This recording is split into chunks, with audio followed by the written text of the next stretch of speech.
Our proposed project is, our proposed white paper is on the sustainable smart use of water systems, and also known as a sustainable water grid. So our big idea, we want to work towards development of a holistic multi-scale framework for sustainable smart water systems, enabling climate change resilience through more efficient water resource use. And it's got to inform a number of things. It's got to inform economic growth, ecosystem services, equity, and fair access to the water. Ultimately, what we're working towards would be a smart water grid, a nationwide smart water grid.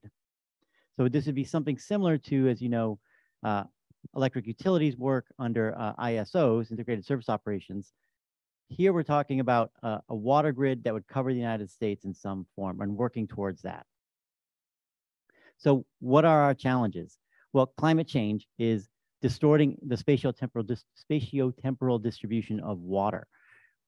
We're talking about water. We're talking about water in the United States. So we're talking about a system of systems. These are complex interactions. There's some social, behavioral, economic, legal issues here.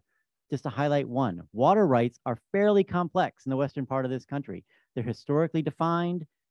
Anytime you deal with water rights, you're going to have to deal with those. If you deal with water systems, you have to deal with those water rights, especially in the West.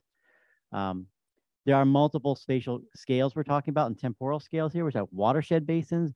We're talking about rain that kind of comes over. We're talking about water supply at the municipal level. There's non-stationarity and a host of other issues that lead into issues with dealing with things like machine learning in this environment. So there's a lot of things to deal with in a context of applied math. Not only, and then we add on to that uncertainty, quantification, predictability. So that layers on top of all of this. So we're talking about a fairly complex set of things. So the goal areas we want to address with this, increasing climate change resilience, anticipating future conditions, promoting sustainable practice and broader impacts in education. But really, and I'm sure everyone can say this deals with all of the areas. Okay. So what does this require?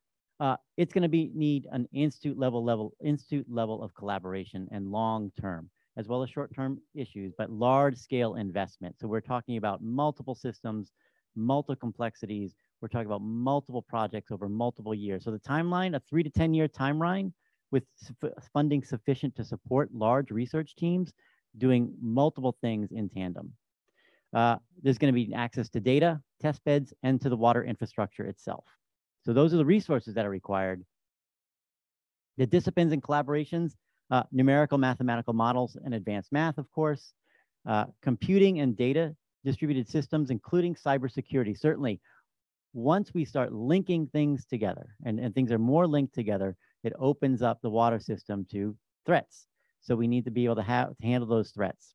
Sensing and data collection, both in situ and remote, water chemistry and hydrology, of course, environmental ecosystem sustainability, engineering, might need some engineers to do this, possibly some civil engineers. Economics and social science, definitely need economics and social science because that's what the badge I wear, but this is kind of a key piece of this. Public policy, and of course, legal. My vision would be that there would be some sort of legal analysis that precedes a lot of this. That's not in the world of math, but is in the world of social science that would explain kind of what needs to be done to build the foundation for something like this. So what is the value and impact? So first order impacts. First things that would come out of this, of course, is more efficient resource use through better water management and climate change resiliency. Those are the things that we envision kind of coming right out of this. That would lead to economic growth, ecosystem service benefits, wildlife recreation, flood control, fire protection, the better ability to price water at close to marginal cost.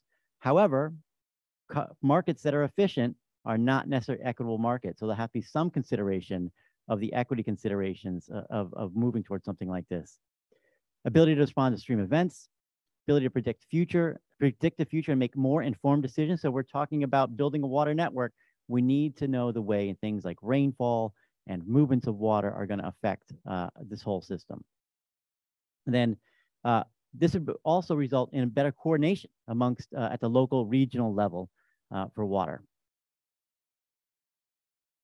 Broader impacts. There'd be some equity impacts in terms of water security for all, Equity impacts related reducing the disproportionate impact of floods and droughts on disadvantaged communities. We know that certainly areas around this country get flooded. They also experience drought. This hopefully would lead to a situation where we'd be able to share those impacts or share that risk or ameliorate that risk. Collaboration nexus, we're talking about increasing sharing of water efficiency, best practice and amongst water similar communities. So once again, we're sharing things across this country. Outreach and education, of course, right in there. There'd be outreach at the public and K-12 level. At the education level, we're talking about opportunities at the graduate level, opportunities for research. Workforce impacts, there'd be physical and cybersecurity benefits, broader impacts, and of course, policy impacts. And then there would be something for industry to do in this as well. This certainly promotes jobs. There'd be a lot of work that could be done out of this. So, thank you.